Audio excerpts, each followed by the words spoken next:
Assalamualaikum dan salam sejahtera. Bertemu lagi untuk video yang seterusnya berkaitan dengan topik yang keempat, struktur pemerintahan bagi part yang pertama. Doktrin pengasingan kuasa. Apa maksud doktrin pengasingan kuasa? Maksudnya ialah mengasingkan urusan dalam negara kepada tiga badan utama, iaitu Badan Perundangan di bawah Parlimen, Badan Eksekutif di bawah Kerajaan dan juga Badan Kehakiman di bawah Mahkamah. Konsep doktrin pengasingan kuasa ialah mengasingkan kuasa di antara kerajaan persekutuan dan kerajaan negeri. Kerajaan persekutuan ada kuasanya, kerajaan negeri ada kuasanya. Okey. Tujuannya untuk memastikan ketidakwujudan pemusatan kuasa yang melampau kepada sesuatu entiti. Bermaksud, tiada mana-mana badan yang berkuasa sepenuhnya ataupun memonopoli kuasa di sesebuah pentadbiran kerajaan tersebut. Dan badan ini mempunyai kuasa yang berbeza namun saling bergantungan di antara satu sama lain. Bermaksud, sekiranya salah satu bidang kuasa ini tiada, dia akan mengganggu sistem pemerintahan di sesebuah negara. Badan yang pertama ialah Badan Perundangan. Badan Perundangan juga dikenali sebagai legislatif, merupakan kuasa untuk mengubal undang-undang di peringkat kerajaan persekutuan. Kuasa ini terletak di bawah Parlimen. Dalam Parlimen ada tiga komponen utama, iaitu Yang di-Pertuan Agong, Dewan Negara dan Dewan Rakyat. Manakala kuasa di peringkat kerajaan negeri ini terletak di bawah Badan Perundangan negeri masing-masing. Kuasa perundangan bagi Malaysia terletak di bawah Parlimen, di mana Parlimen ini berperanan untuk mengubal undang-undang untuk dikuatkuasakan. Okey, antara peranan Parlimen yang lain ialah berkuasa meluluskan undang-undang di peringkat persekutuan, okey, peringkat yang paling tinggi sekali iaitu persekutuan. Membuat pindaan undang-undang sekiranya perlu. Kerajaan akan membuat pindaan undang-undang menerusi Parlimen tersebut. Seterusnya, menyemak segala dasar kerajaan yang telah pun dilakukan dan meluluskan perbelanjaan kerajaan. Itu ialah fungsi Parlimen. Berikut merupakan komponen Parlimen. Yang pertama, Yang di-Pertuan Agong YDPA, Dewan Negara DN dan Dewan Rakyat DR.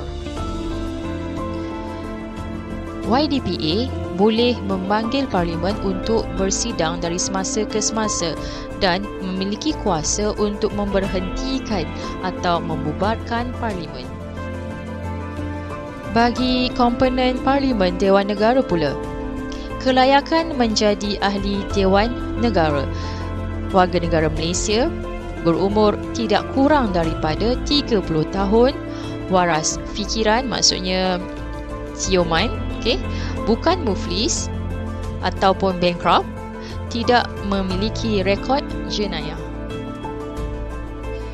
Ahli Dewan Negara boleh memegang jawatan sebagai ahli Dewan selama 3 tahun dan boleh bersambung. Maksudnya 2017 dia pegang sampai 2007, 8, 9, 2019. Kalau dia nak sambung tahun 2020 boleh. Okey.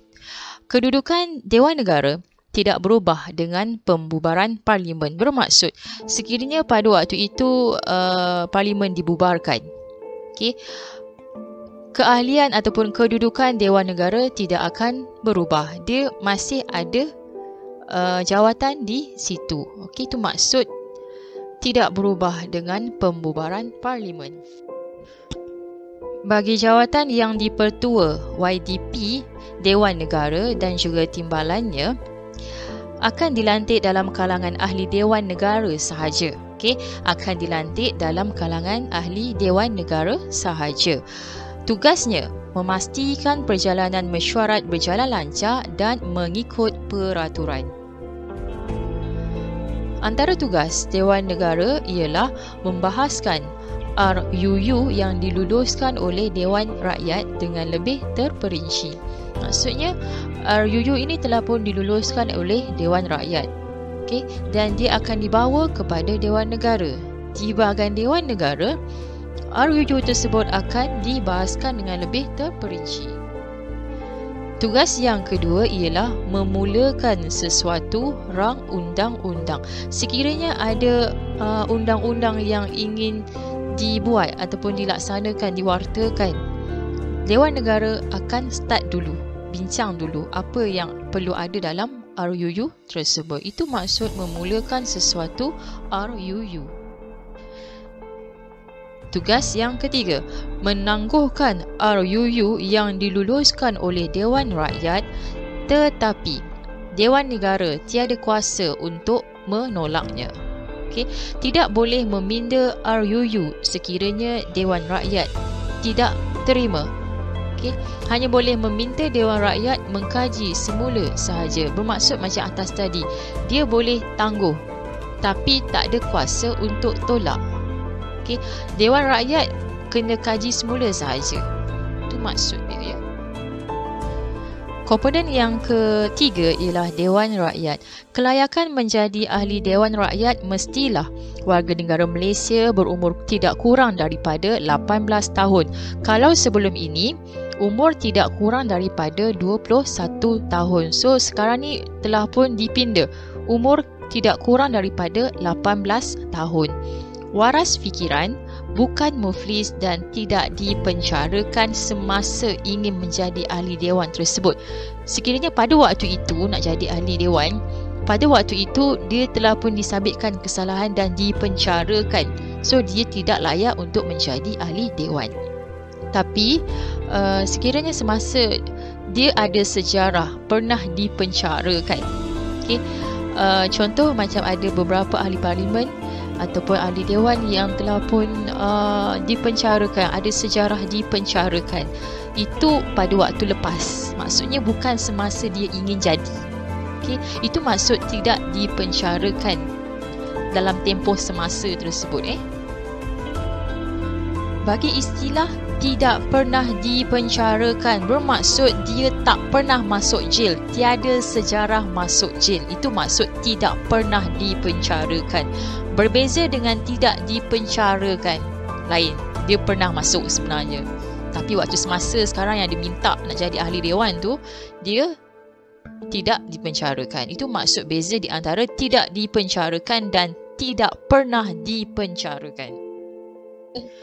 Bagi ahli Dewan Rakyat, beliau akan memegang jawatan sebagai ahli Dewan Rakyat selama 5 tahun.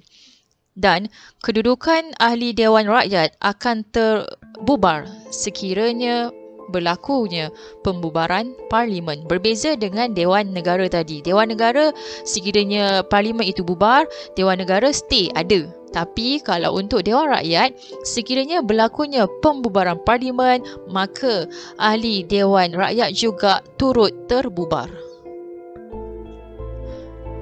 Untuk yang dipertua, YDP, Dewan Rakyat dan juga timbalannya, berbeza dengan Dewan Negara tadi, di mana seorang YDP akan dilantik dalam kalangan ahli dewan ataupun bukan ahli dewan. Dia boleh lantik seorang sahaja yang dipertua. Okay? Sama ada dia ahli Dewan Rakyat ataupun bukan ahli Dewan Rakyat. Manakala untuk timbalannya, dia ada 2 orang timbalan. Kalau Dewan Negara tadi hanya ada 1 timbalan. Tapi untuk Dewan Rakyat, kita ada 2 orang timbalan yang dipertua, dilantik dalam kalangan ahli dewan sahaja. Bagi menjamin kebebasan bercakap dan berbahas dalam kalangan ahli majlis, perlembagaan telah pun memberikan peruntukan seperti prosiding dalam majlis parlimen, sama ada Dewan Rakyat ataupun Dewan Negara, tidak boleh dipersoalkan di mahkamah. Segala prosedur ataupun perkara-perkara yang berlaku dalam majlis parlimen tidak ada yang boleh dipersoalkan di mahkamah.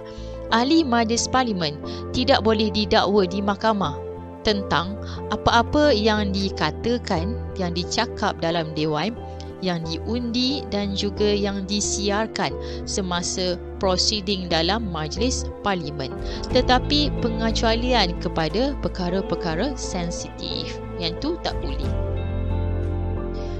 Seseorang akan hilang kelayakan menjadi ahli parlimen sekiranya telah disabitkan kesalahan jenayah. Berbeza dengan didakwa. Didakwa masih dalam proses perbicaraan. Dia tak sah lagi salah ataupun tidak. Maksud disabitkan bermaksud dia telah pun dijatuhkan kesalahan tersebut. Okay? Dia bersalah. Itu maksud disabitkan kesalahan jenayah. Dihukum penjara kurang daripada 1 tahun. Bermaksud sekiranya dia dihukum penjara selama 1 hari. Okay? Bermaksud kurang daripada setahun. Dah kira akan hilang kelayakan. Dipenjarakan 6 bulan. So dia akan hilang kelayakan. Atau denda kurang daripada RM2,000. Okay? Itu antara contoh hilang kelayakan menjadi ahli parlimen. Yang ketiga, tidak mendapat pengampunan. Okey, kalau awak lihat ada seorang ahli parlimen kita yang telah pun dipenjarakan, tetapi macam mana dia boleh jadi ahli padahal dia pernah dipenjarakan? Sebabnya dia telah pun mendapat pengampunan. Bermaksud segala rekod jenayahnya telah pun terpadam, maka dia layak untuk menjadi ahli parlimen. Memperoleh warga negara asing. Maksudnya macam ni. Sekarang ni dia ialah warga negara Malaysia. Dalam masa yang sama dia telah pun memperoleh warga negara Singapura. Maka warga negara Malaysia perlu dilucutkan daripadanya. Maka secara tidak langsung, ahli parlimen ini akan hilang kelayakan. Tidak hadir persidangan selama 6 bulan berturut-turut tanpa keizinan parlimen. Sekiranya seorang ahli parlimen itu tidak hadir pada persidangan-persidangan parlimen, okay, 6 bulan berturut-turut, sekiranya ada izin daripada parlimen untuk tidak datang ataupun tidak hadir atas sebab-sebab tertentu, boleh. Tapi sekiranya tidak ada izin daripada parlimen, maka dia akan hilang kelayakan. Tidak sempurna akal atau gila. Bila dia gila saja tak waras, so dia akan hilang kelayakan. Isytiharkan muflis yang tidak dilepaskan bermaksud title muflis atau bankrupt itu masih dipegang. Segala hutang-hutang itu masih belum dibayar, diselesaikan. Maka itu bermaksud dia masih berada di dalam muflis. Okay? Melakukan kesalahan dalam pilihan raya. Pilihan raya ada 3. Pilihan raya umum PRU, pilihan raya negeri PRN. Selalunya ini untuk Sabah dan juga Sarawak. Dan pilihan raya kecil PRK. Tak kisahlah mana-mana pilihan raya sekalipun, sekiranya ada kesalahan yang telah pun dibuat dan telah pun disabitkan kesalahan tersebut, maka dia akan hilang kelayakan untuk menjadi ahli parlimen. Seseorang tidak boleh menjadi ahli Dewan Rakyat. Okay, untuk ahli Dewan Rakyat dalam tempoh 5 tahun dari tarikh kehilangan kelayakan tersebut. Contoh, dia jadi ahli Dewan tahun 2005, 2006 dia hilang kelayakan mungkin sebab dia gila, contoh. Okay, bila dia dah sihat sihat walafiat, dia nak jadi balik ahli Dewan Rakyat pada tahun 2007. Okay, 5, 6, 7 dalam masa 5 tahun. Masih dalam tempoh 5 tahun, dia tidak boleh jadi ahli Dewan. Tetapi kalau dia nak jadi ahli Dewan Rakyat dalam tempoh selepas 2005, 5, 6, 7, 8, 9. So 2010 dia nak jadi ahli Dewan, boleh sebab dah lebih daripada 5 tahun. Kekosongan luar jangka parlimen. Kebiasaannya kekosongan luar jangka ni melibatkan pilihan raya kecil. Okay. Mungkin disebabkan oleh hilang kelayakan ataupun yang paling biasa berlaku ialah adun itu meninggal. Dalam masa 60 hari, pilihan raya akan diadakan di mana? Di Semenanjung Malaysia, Sabah dan juga Sarawak. Dalam masa 60 hari perlu diadakan PRK tersebut. Sekiranya kekosongan itu kurang daripada 2 tahun sebelum pembubaran parlimen, kekosongan tersebut tidak boleh diisi kecuali untuk membentuk majoriti kerajaan. Seterusnya kita akan lihat kepada jenis rang undang-undang RUU. Yang pertama kita ada RUU Awam atau Kerajaan. Undang-undang yang berkaitan dengan dasar awam, negara dan rakyat. Maksud pun awam ataupun kerajaan, so dia akan refer terus kepada dasar awam.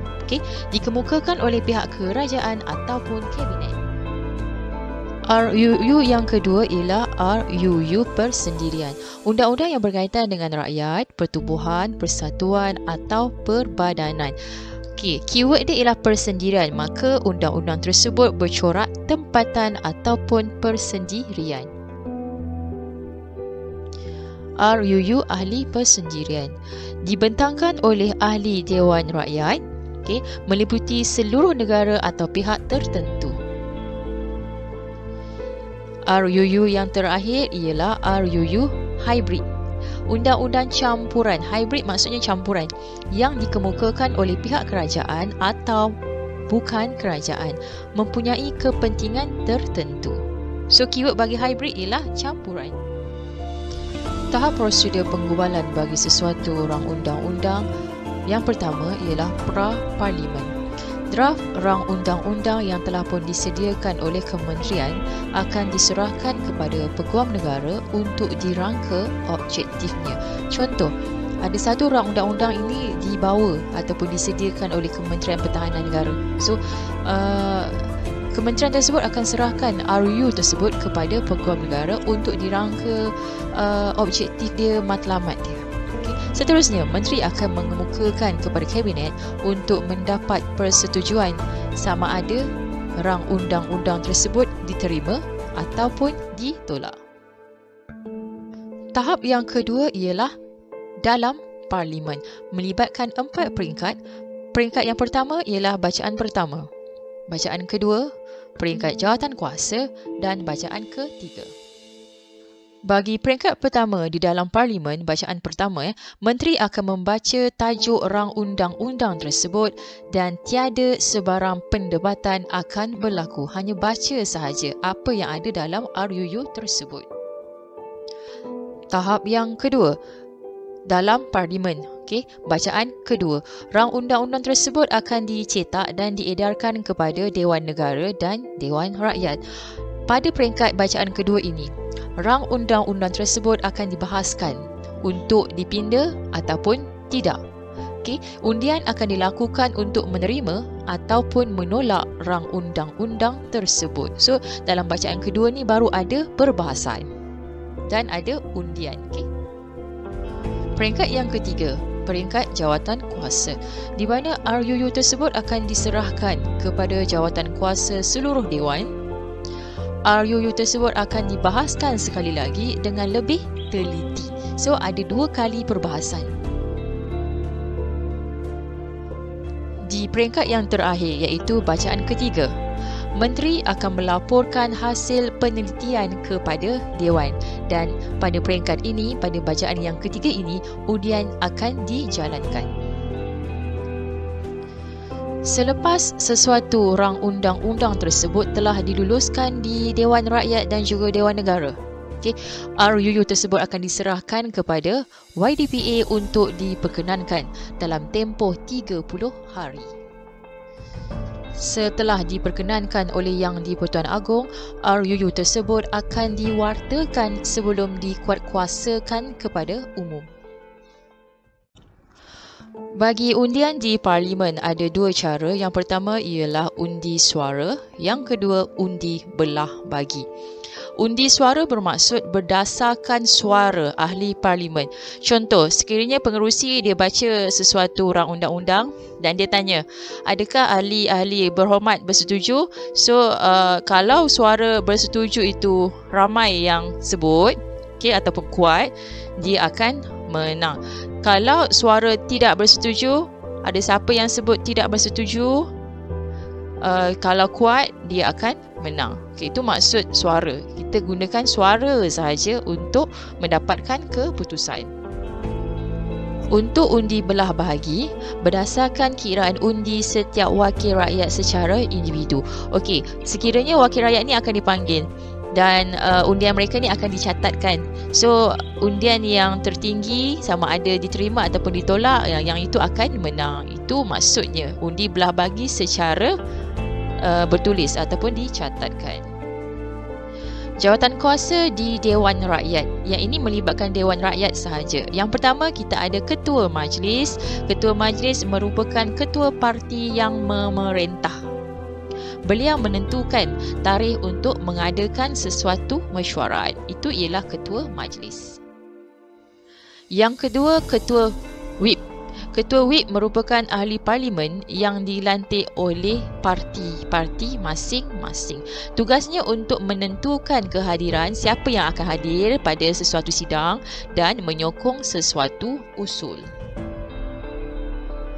Ketua Pembangkang. Nama pembangkang maksudnya dilantik dalam kalangan parti pembangkang. Sekarang ni Ketua Pembangkang kita ialah DS Anwar Ibrahim. Jawatan kuasa Parlimen ada 4. Yang pertama, jawatan kuasa Dewan merupakan penasihat kepada yang dipertua bagi perkara, segala perkara yang berkaitan dengan dewan-dewan tersebut dan keselesaan ahli majlis Parlimen. Itu fungsinya. Kedua, jawatan kuasa peraturan mesyuarat. Keywordnya ialah peraturan. Maka dia bertanggungjawab terhadap segala bentuk peraturan di dalam mesyuarat majlis Parlimen. Jawatan kuasa pemilih bertanggungjawab untuk memilih ahli-ahli bagi majlis Parlimen. Jawatan kuasa hak dan kebebasan bertanggungjawab untuk menimbangkan apa-apa perkara yang diserahkan kepadanya. Apa-apa sahajalah, asal ada yang diserahkan, so dia akan bertanggungjawab terhadap perkara tersebut. Mengeluarkan penyataan terhadap perkara yang diserahkan tadi. Subtopik yang kedua ialah Dewan Undangan Negeri DUN. Ahli Dewan Undangan Negeri yang pertama ialah Sultan atau YDPN. Sultan YDPN merupakan ketua bagi negeri masing-masing di mana bertanggungjawab untuk memanggil persidangan dari semasa ke semasa. Manakala ahli Dewan Undangan Negeri dikenali sebagai ADUN, ADUN ini akan dipilih menerusi pilihan raya umum. Keahliannya dikekalkan selama 5 tahun sekiranya tidak dibubarkan. Fungsi Dewan Undangan Negeri untuk menjaga kedaulatan perlembagaan negeri masing-masing.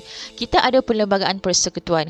Di bahagian negeri juga ada perlembagaan yang tersendiri. Tetapi perlembagaan negeri mestilah mengikut segala panduan yang ada dalam perlembagaan persekutuan. Dalam masa yang sama, DUN menjaga hak perlembagaan negeri dan rakyat. Okay? Perlembagaan negeri dan rakyat maksudnya segala bentuk peraturan yang ada perlulah diikuti, dilaksanakan, dikuatkuasakan dengan mengikut peraturan-peraturan yang telah pun ditetapkan di dalam perlembagaan negeri dan rakyat. Memeriksa, mengkritik dasar dan pelaksanaan rancangan kerajaan. Terdapat banyak dasar yang telah pun dirangka, dilaksanakan oleh pihak kerajaan. Jadi di bahagian DUN ini, mereka akan mengkritik sekiranya pelaksanaan dasar tersebut tidak mengutamakan kepentingan serta kebaikan kepada rakyat. Meluluskan perbekalan. Perbekalan ni atau belanjawan bagi peringkat negeri sahaja. So, DUN ni akan meluluskan belanjawan di peringkat negeri.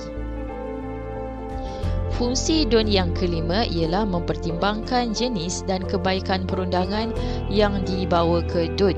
Sekiranya ada apa-apa undang-undang yang ingin dipinda ataupun dimansuhkan, so di bahagian DUN ini dia akan bincangkan dahulu apakah jenis undang-undang tersebut dan apa kebaikan undang-undang yang akan dibawa.